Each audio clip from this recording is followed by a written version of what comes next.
The untold truth about MLK Jr.'s death. What really happened. April 4th, 1968. Memphis, Tennessee. Dr. Martin Luther King Jr., the man who shook the foundation of America with his words and actions, is shot on the balcony of the Lorraine Motel. The world was told he died there. But what if I told you the real story, the one they don't want you to know, is much darker? The official story versus the hidden truth. News reports from 1968 appear on screen, summarizing the official narrative. James Earl Ray, a lone gunman, fired a shot from the boarding house across the street. MLK was rushed to St. Joseph's Hospital, but he didn't make it.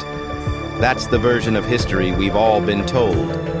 But there are holes in this story, gaping holes. Witnesses, medical professionals, and even the King family themselves have spoken out, revealing details that never made it into your history books.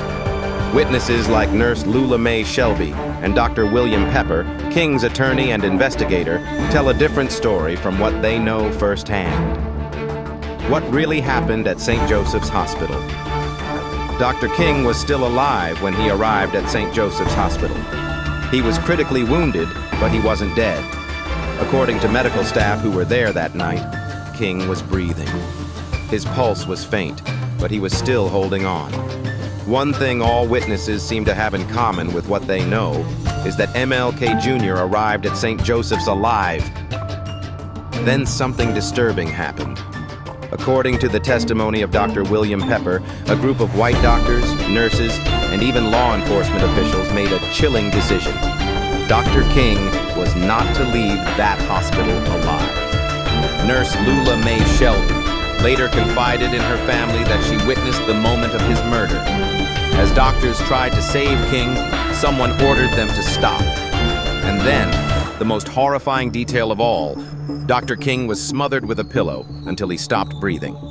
When it came time for King's murder trial, James Earl Ray, the man convicted of assassinating King, repeatedly insisted that he was a patsy.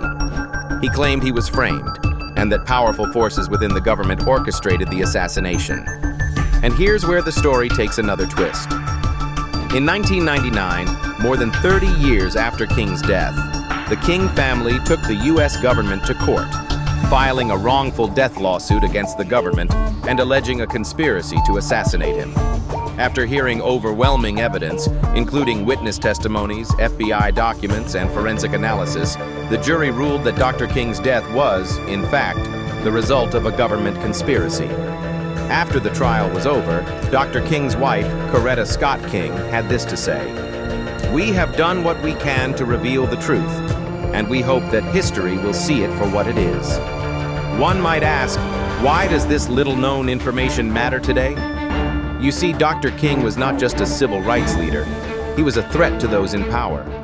By 1968, he wasn't just fighting racism, he was fighting economic injustice, opposing the Vietnam War, and calling out the government's role in global oppression.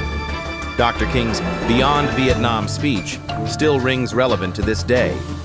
And just like Malcolm X, Fred Hampton, and countless others who challenged the system, he was silenced. So the question is, why is this not taught in history books? Why does the mainstream media never talk about the 1999 trial?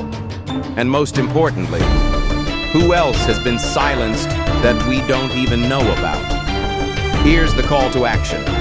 The truth about MLK's death is not just about the past, it's about the present. It's about power, corruption, and control. And until we question the official narratives we're given, history will continue to repeat itself. If you believe this story needs to be heard, let us know what you think in the comments and share this video. Let the truth be known. Because Dr. King's fight is far from over.